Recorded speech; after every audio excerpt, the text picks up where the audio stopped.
लगातार बढ़ती petrol diesel की कीमतों को लेकर विपक्ष मौजूदा सरकार के खिलाफ सड़कों पर उतरकर जनता की आवाज को प्रदेश की गूंगी बहरी सरकार के कानों तक पहुंचाने का प्रयास कर रहा है, लेकिन शायद वह जनता के दर्द को समझना ही नहीं चाहती। दरअसल सरकार को आईना साफ करने की बजाय अपना चेहरा साफ करना चाहिए, क्योंकि धूल तो सरकार के चेहरे पर जमी है। ये कहना है रेवाड़ी से कांग्रेस विधायक चिरंजीव राव का, जो बैलगाड़ी पर सवार होकर शहर के एक पेट्रोल पंप पर पहुंचे और सरकार के खिलाफ जमकर हल्ला बोला। विधायक चिरंजीव राव ने कहा, जिले की हर समस्या को इन्होंने विपक्ष का विधायक होने के नाते बाखूबी सदन में उठाया, चाहे वह पेट्रोल डीजल की बढ़ती कीमतें हो या फिर रेवाड़ी में टूटी सड़कों की बात हो। लेकिन सत्ता पक्ष इसे अपने बुरे दौर में भी सुनना नहीं चाहता। हक तो ये है कि यहाँ के सांसद राव इंद्रजीत ने 1 महीने पहले प्रशासनिक अधिकारियों को टूटी सड़कें 15 दिनों में ठीक करने के निर्देश दिए, लेकिन लापरवाह अधिकारियों ने उनकी बात भी नहीं मानी। तो ये जनता की क्या सुनेंगे, इसका अंदाजा इसी बात से लगाया जा सकता है। उन्होंने कहा, सरकार सुने या ना सुने, ये जनता की आवाज लगातार इसी प्रकार उठाते रहेंगे।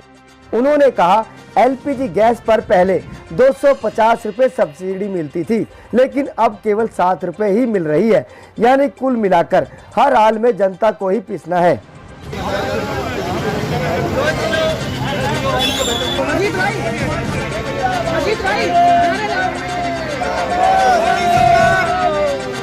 मोदी सरकार, मोदी सरकार, मोदी सरकार, मोदी सरकार,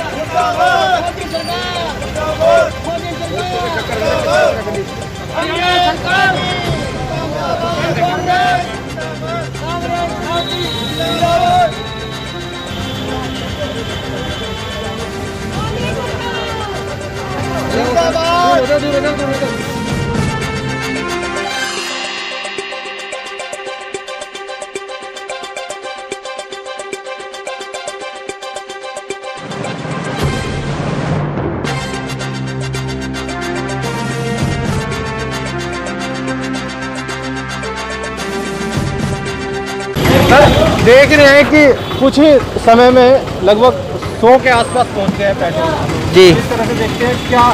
देखिए, हमें तो यही डर है कि मोदी जी कहीं इसका रेट 200 ना पहुंचा दे, क्योंकि बहुत सारे उनके अंधभक्त हैं जो ये बात कहते हैं कि अगर 200 भी हो गया तो भी हम मोदी जी को वोट देंगे। इसी के लिए आज हम लोगों से मैंने चर्चा भी करी और सब लोगों ने एक ही बात कही कि भाई हमारे हदों से ये बाहर होता जा रहा है पेट्रोल और डीजल का रेट। तो इसीलिए कांग्रेस पार्टी प्रदर्शन कर रही है और आने वाले समय के अंदर भी हम इसी तरह से प्रदर्शन करते रहेंगे। आज पूरे प्रदेश के अंदर हो रहा है, देश के अंदर हो रहा है। पिछले दिनों में आप लोगों ने देखा होगा, हम लोगों ने एक साइकिल यात्रा निकाली थी और आने वाले समय के अंदर प्रदेश व्यापी हमारा इसके ऊपर विरोध प्रदर्शन भी होगा। और हमारी कोशिश यही रहेगी कि आम आदमी को जो इतनी तकलीफ हो रही है उनको पेट्रोल और डीजल के अंदर, तो उसको जितना हो सके कम किया जाए। एलपीजी के जो सिलेंडर्स हैं उस पर सब्सिडी देख रहे हैं कि 4 रुपए 5 रुपए इस तरह से। देखिए, 250 रुपए पहले दिया करते थे सब्सिडी, अब वो देनी इन्होंने बंद कर दी है। तो कहीं ना कहीं आम लोगों के हालात से बाहर होता ही जा रहा है। इसीलिए खास तौर पे हम लोगों ने आज सिलेंडर को श्रद्धांजलि अर्पित करी, क्योंकि लोगों ने ये बात कही कि जी ये तो हमारे पहुंच के बाहर ही हो जाएगी आने वाले समय के अंदर।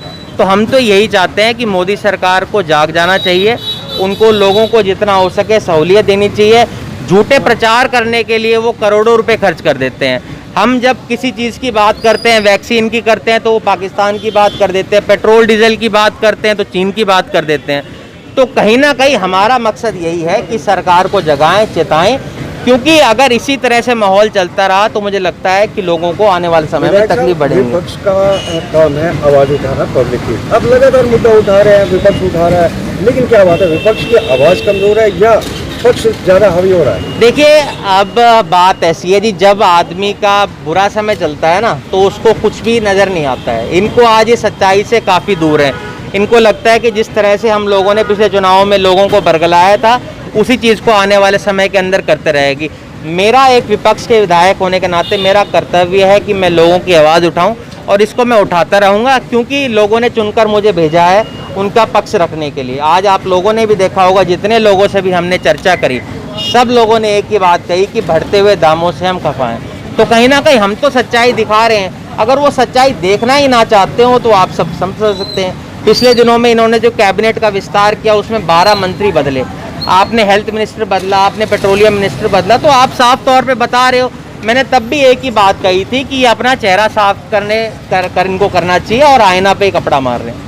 लोकल मुद्दों की बात करें, देखने की व्यवस्था, जब केंद्रीय मंत्री ने डीसी बार बार सड़कों के सुधार को लेकर बैठ के कर रहे हैं, एक महाराणा प्रताप चौक वाली तो रोड बन गई, लेकिन बाकी देखिए मैं तो स्वयं ये बात कह रहा हूँ, मुझे बड़ा दुख हो रहा है कि हमारे केंद्रीय मंत्री जी की आवाज़ ये अधिकारी नहीं सुनते और इनके खिलाफ कोई कार्रवाई नहीं हो रही है।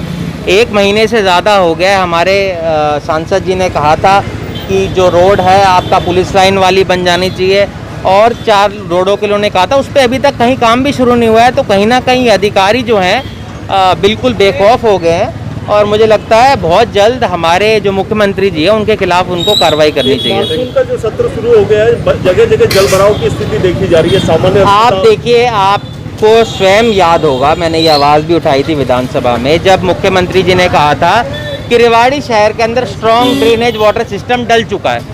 अब अगर स्ट्रॉन्ग ड्रेनेज वाटर सिस्टम डल चुका है तो ये पानी क्यों भर रहा है?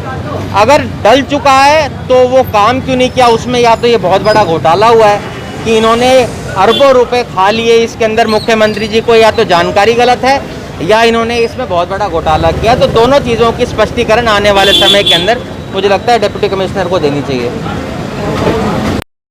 जो महंगाई बढ़ रही है, पेट्रोल डीजल के एलपीजी सिलेंडर्स के रेट जो बढ़ गए हैं, क्या मानते हैं किस तरह का प्रभाव पड़ रहा है आप सब? प्रभाव तो गलत ही पड़ रहा है जी, सारा ये सब कुछ गलत ही हो रहा है। ये इतना डीजल पेट्रोल इतना ज़्यादा बढ़ा दिया है कि आम आदमी की तो पहुंच से बाहर हो गया सौदा सारा। ये तो एक मजबूरी हो गई है कि भैया गाड़ियाँ चलानी पड़ेंगी, बस ये सबसे बड़ी बात तो यही है। लेकिन अब ये तो मोदी जी को सोचना चाहिए इस बारे में कि क्या हो रहा है क्या नहीं हो रहा है। पहले ये एलपीजी के भी जो है सब्सिडी आया करके अब 7-7 रुपये सब्सिडी दे रहे हैं। क्या जरूरत है 7 रुपये भी देने की, उसको भी बंद कर दो। अब देख रहे हैं आम आदमी की सच्चाई हम नहीं कह रहे हैं, ये कांग्रेस पार्टी के नहीं है। एक आम आदमी का जो दुख है उसको जाहिर करने के लिए कांग्रेस पार्टी ने आज ये विरोध प्रदर्शन किया है। हम ये नहीं कह रहे कि कांग्रेस पार्टी ये प्रदर्शन कर रही है, हम तो एक आम आदमी के तौर पे लोगों की जो आवाज़ है वो मोदी सरकार तक पहुंचाना चाहते हैं। जो ये सोई हुई मोदी सरकार है इसको समय समय पे हम जगाते रहते हैं और आने वाले समय के अंदर भी हमारी यही कोशिश रहेगी कि ये गरीब लोगों की, आम आदमी की सुध ले और पेट्रोल डीजल के दाम वापस लें। जिंदाबाद कांग्रेस पार्टी, जिंदाबाद कांग्रेस पार्टी, जिंदाबाद। मंत्री बढ़े हुए दाम वापस लो, मंत्री दाम वापस लो, वापस लो। गैस सिलेंडर के बढ़े हुए दाम वापस लो, वापस लो। हमारी एकता जिंदाबाद, हमारी एकता जिंदाबाद। किसान एकता जिंदाबाद, मजदूर एकता जिंदाबाद, कांग्रेस पार्टी जिंदाबाद।